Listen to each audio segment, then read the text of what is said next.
माझे नाव उमाकांत कुंडेकर। हांव श्री महालक्ष्मी देवस्थानाचो अध्यक्ष। वर्ष पद्धती प्रमाणे आमचो माघ शुक्ल तृतीया दिसा ह्या आमचो श्री महालक्ष्मी देवस्थानाचो जत्रोत्सव हो साजरो करता। आणि हो जत्रोत्सव आम्ही सकाळी आमच्या देवस्थानाचे धार्मिक विधी असतात। उत्सव मूर्तीचं लघुरुद्र जाता, महालक्ष्मीचं लघुरुद्र करतात आणि दनपारां महाआरती जाल्या उपरांत महानैवेद्य असता।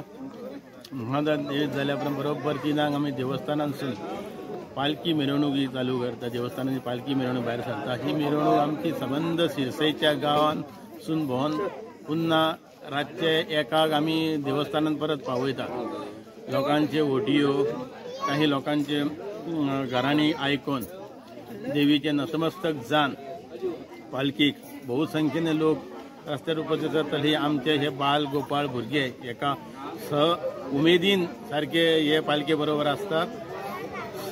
हे पालखी जाल्या उपरांत पुन्हा देवस्थानात जेन्ना वयतना 1 ते 1:30 मेरेन हे दरम्यान आमी देवस्थानात पावतात। तेन्ना देवस्थाना भितर गेल्या उपरांत सुवासिनीच्या तर्फे दिवजोत्सव हो प्रोग्राम जाता, थंयसर चालू आसता। तो जाल्या उपरांत आमच्या देवस्थानाचे एक मागीर जात्रा जी हा ही सकाळी मेरेन चालू उरपाक मागीर एक दशावतरी नाट्य प्रयोग जाता। हो दशावतरी सकाळी 6 मेरेन हो चालू उरता।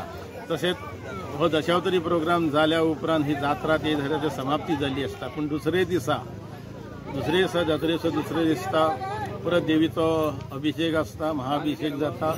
बरोबर दनपारां सत्यनारायण महापुजा घातली वता। महापुजा जाल्या उपरांत स्थानीक कलाकाराच्या मार्फत आरती, घुमट आरती जर भजन असतात आणि ती रात्रीच्या बरोबर 8, 8:30 तर स्थानिक कलाकार ते महिला मंडळ इतर यांच्या मार्फत महिलातर्फेच एक नाट्य प्रयोग सादर केल्लो वता। हो तो नाट्य प्रयोग जाल्या उपरांत त्या दुसऱ्या दिसा जो कार्यक्रम समाप्ती जाता।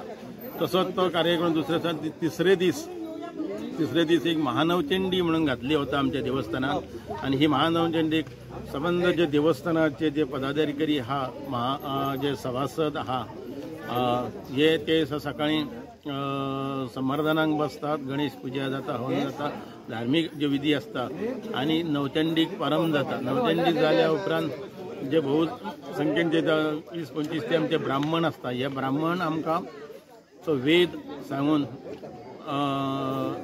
जेन्ना महायज्ञ पेटयतात, यज्ञान जे जाल्या उपरांत यत्न जाल्या उपरांत मागीर महाआरती जाता। महाआरती जाल्यार महानैवेद्य पुन्हा जाता आणि पुन्हा मागीर सांजचे 7 ते 7:30 दरम्यान एक पावणी कार्यक्रम हो आमी केलो वता। कितें फळांची आतांची आनी नारळांची असतात।